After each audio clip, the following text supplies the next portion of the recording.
It's probably the most difficult decision you will ever have to make.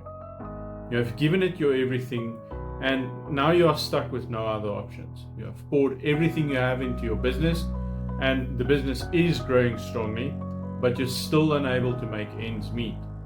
You've dreaded having to make this decision, and you've fought against it for months, maybe years. But you've had enough ramen noodles for lunch and dinner, and you just can't handle the stress and the emotional beatdown anymore. I've been there, and I know exactly what it feels like.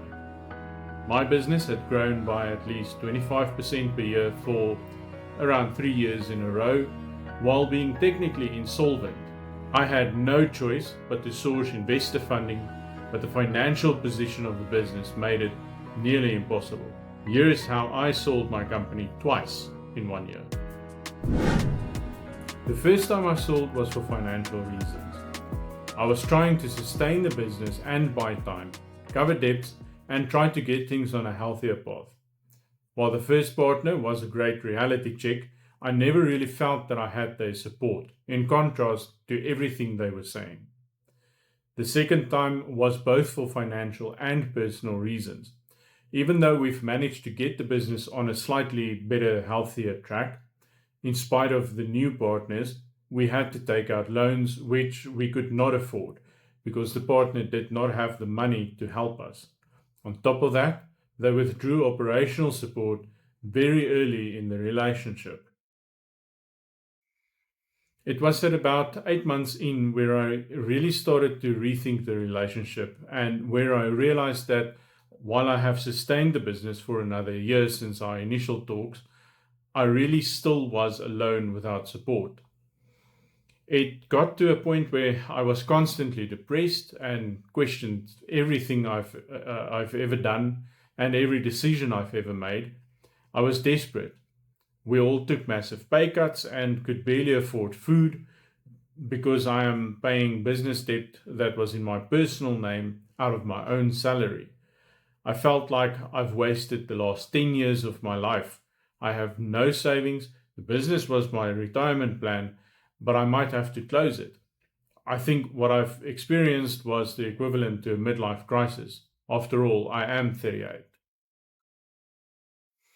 This was in December, but things really started to get to me around February 2025. I wanted out by any means necessary. I was prepared to just give up the rest of my shares and work for a salary, and that's what I told the partners as well. That would have been a bad deal because I had no reason to believe that they would be able to take on the burden of a loss-making business. And just when I was at my all-time low, an old business acquaintance phoned me up just to check on me.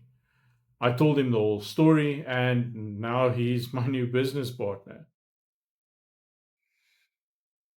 I will concede that I only have 10% stake in the business.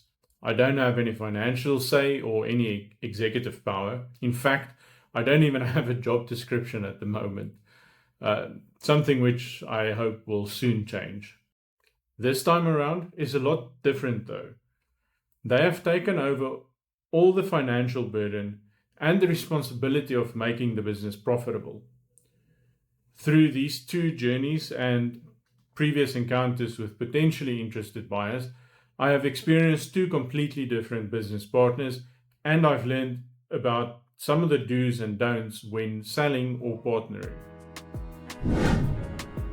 If your business is a Pty Limited, closed corporation, or something equivalent, then you cannot publicly advertise the sale of the business or shares. This is illegal in most countries.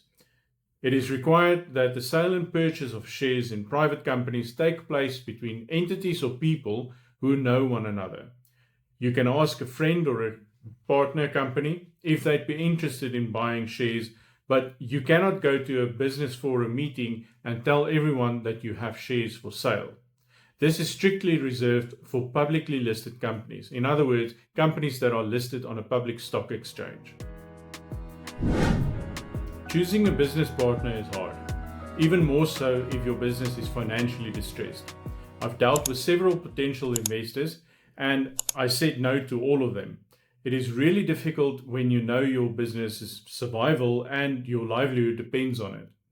There's no formula for choosing the right business partner, but there are some guidelines and questions you can ask, which I can share with you. You need to have a clear understanding of your own needs and wants while being realistic about the situation. If your business is loss making, you cannot expect much, if anything at all. Don't expect to receive a ton of cash or try and make demands that are emotionally driven, because it's just not going to happen. You need to place yourself in the buyer's shoes. Think of it like buying a house that needs a lot of work.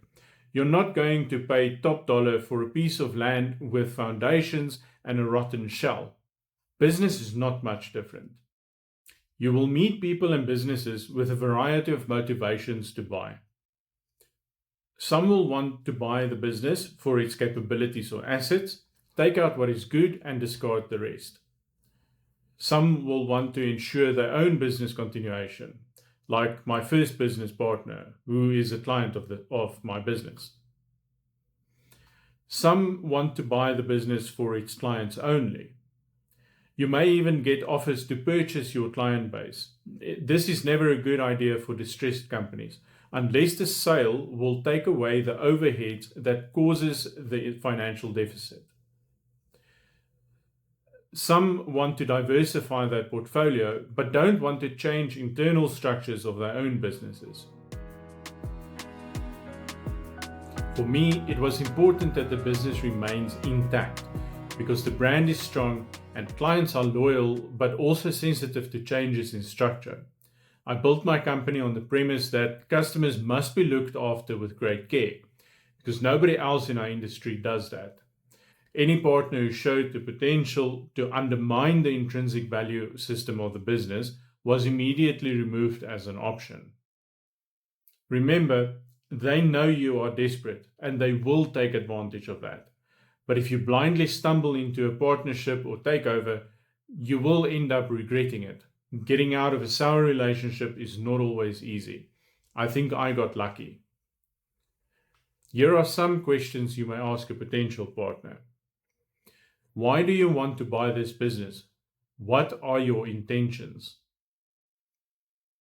Are you willing to show me your financials? Have you bought other companies? Can I speak to their employees or ex-shareholders? Have you sold off any companies you've previously bought? Why? And then go and speak to those people as well.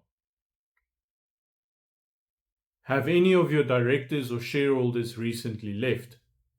If you ask why here, then they might not answer you honestly. Do you understand the financial situation we are in, and are you comfortable having to pay in to cover our shortfall as and when needed? With my first partnership, I had a gut feeling from the start that these guys are somewhat unsure of the financial position we were in spite of the fact that I gave them everything they needed.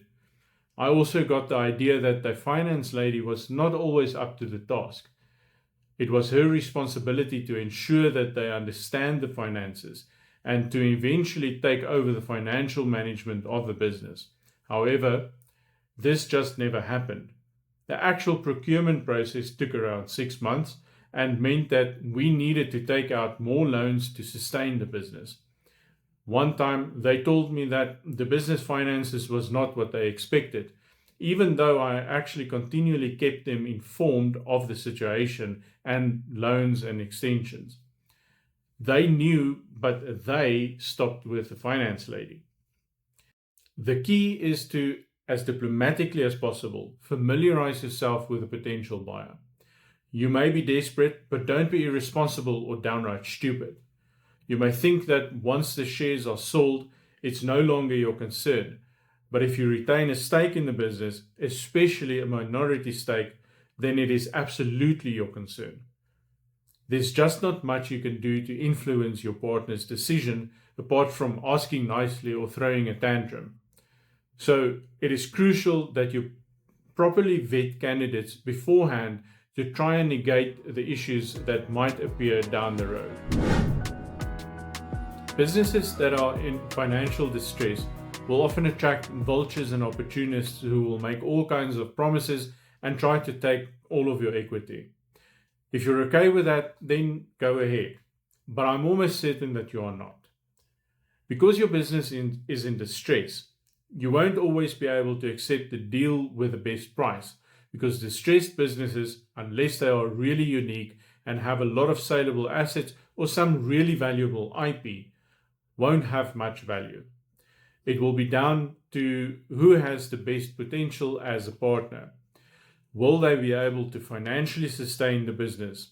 Can they and are they willing to help grow the business and turn it into a thriving business? Will you get along with the people of that business? Most importantly, will you be willing to take a back seat, give up your power of command, and take orders from someone else? How much equity you sell will ultimately determine to what extent you remain in charge or not in charge. With businesses that are in distress, you will often have no choice but to sell more than 50% of your equity. Your potential partners will not be happy dumping tons of money on your business and let you be in control of where and how that money is utilized. Essentially, it will boil down to what the new partners are willing to let you keep. But don't just roll over. You need to push back and get the deal that suits you. You need to face the facts. You are selling because you need money, but they are not buying because they feel sorry for you. This is business. Your emotions have no place here, and that hurts like hell. They have a successful business, and from their perspective, you don't. They may agree with some of the metrics or find them interesting and exciting, but eventually it will be their way or the highway. Unless you retain executive power, in which case you will have a lot of operational control, but will still need to report to the directors and shareholders. This may even be a performance-based position, so you need to stay in your lane and pull up your socks. They will question and criticize how you've run things so far, because somewhere in there are things that can be changed or improved or even removed. Because of our own stubbornness as business owners, we often refuse to acknowledge our mistakes in favor of our own comfort. They might move in and start making changes or do things in a way that you don't agree with. Right from the get-go, with my new partner, we changed the way our support desk works. I don't like the new system because it's uncomfortable and its features are limited. So it feels to me like compromising on something that is extremely important to the way that we've been serving our customers. However, the change was so we could unify the support desks of both businesses so that we can increase resources available per customer. Yet, I am having a tough time accepting this change because it not only changes the way in which we serve our customers, but it also affects some other parts of our operations. Most of us are monopreneurs, starting and operating one business at a time, becoming deeply emotionally invested. So selling a large portion or all of our business is bound to be emotionally taxing. You may feel happy and relieved because the financial problems are going away.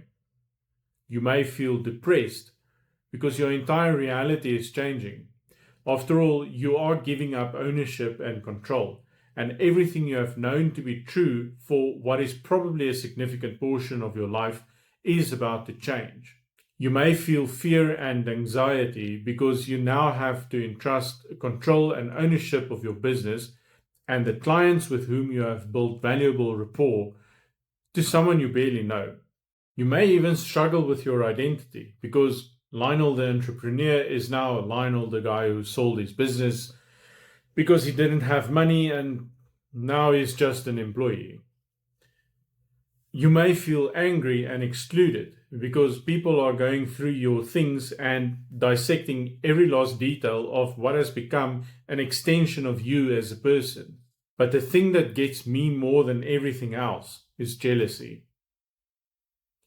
You may become jealous of the new partner or owner. This is a big one for me. I've become extremely emotionally invested in almost every aspect of my business, especially the infrastructure, because I'm a bit of a networking nerd. Now, the company's infrastructure is being expanded, consolidated, and upgraded. All the things I dreamt of doing is becoming a reality, but I am not integrally part of that process. I'm not involved in the planning or the procurement of the equipment or even deciding how things will work going forward. And this makes me jealous and probably envious. Selling a large stake of your struggling cash-strapped business is not a sign of weakness or failure. It's a sign that you've given it your all and you've run out of options. Your journey has been a learning journey, and we can't always anticipate exactly what will happen when we make certain decisions or changes. We may not have all the knowledge required in order to make a business idea successful, and often this lands us in hot water, debt, and all kinds of difficulties. As you work through this process, know that you are not alone. This problem is not unique and it is navigable. Be smart about your decisions. Be prepared for more hardships and difficult times. But more so, embrace the change and take the time to redefine yourself, because that might just be the game changer that you needed.